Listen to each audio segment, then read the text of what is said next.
சேனலில் இன்றைக்கி நாம் என்ன பார்க்க போகிறோன்னா ரொம்பவே சூப்பரான வித்தியாசமான சாத்துக்குடி ஜூஸ் பார்க்க போகிறோம். வாங்க வீடியோக்குள்ளே போகலாம். அதுக்கு முன்னாடி எங்கள் சேனலை சப்ஸ்கிரைப் பண்ணலனா சப்ஸ்கிரைப் பண்ணிவிடுங்க. பெல் பட்டன் அழுத்தலைனா பெல் பட்டன் அழுத்திடுங்க. என்னென்ன பொருள் வேணும்னு பார்க்கலாம். நான் இந்த சாத்துக்குடி ஜூஸுக்கு ஒரு 4 சாத்துக்குடி எடுத்து இந்த மாதிரி சொலையாக எடுத்து வச்சுருக்கேன். இதுக்குள்ளே இருக்கிற விதை எல்லாத்தையும் எடுத்துட்டேன். நம்ம மிக்சியில் போட பார்த்து அந்த விதை உங்களுக்கு கசப்பேறிடும் ஜூஸு. அதனால் விதையை மட்டும் எடுத்துக்கோங்க.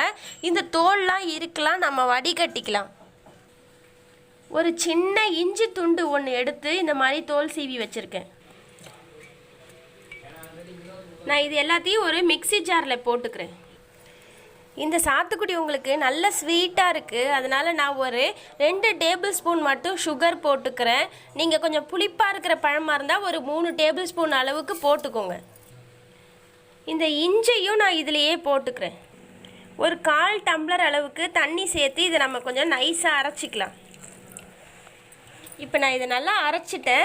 இப்போ இதில் நாம் 1 டம்ளர் உங்களுக்கு இந்த ஜூஸ் மாதிரி நம்ம அரைச்சது இருக்குன்னா நீங்கள் கிட்டத்தட்ட 3/4 டம்ளர் இதில் தண்ணி கலக்கலாம். நம்ம இதில் தண்ணி ஊற்றுனா சீக்கிரமாக வடிகட்டிக்கலாம். ஒரு நல்ல ஜூஸ் வடிகட்டுறதுல நீங்கள் இந்த மாதிரி வடிகட்டி எடுத்துக்கோங்க. இந்த சாத்துக்குடி ஜூஸை ரொம்பவே டேஸ்ட்டாக செஞ்சிட்டோம் பாருங்கள்.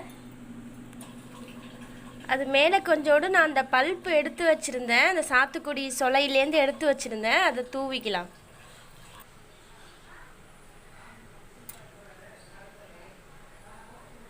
இந்த மாதிரி நீங்களும் உங்கள் வீட்டில் ரொம்பவே டேஸ்ட்டாக இந்த இஞ்சி போட்ட சாத்துக்குடி ஜூஸை நீங்களும் செஞ்சு பாருங்கள். உங்கள் வீட்டில் இருக்கிற குழந்தைங்களுக்கும் பெரியவங்களுக்கும் கொடுங்க.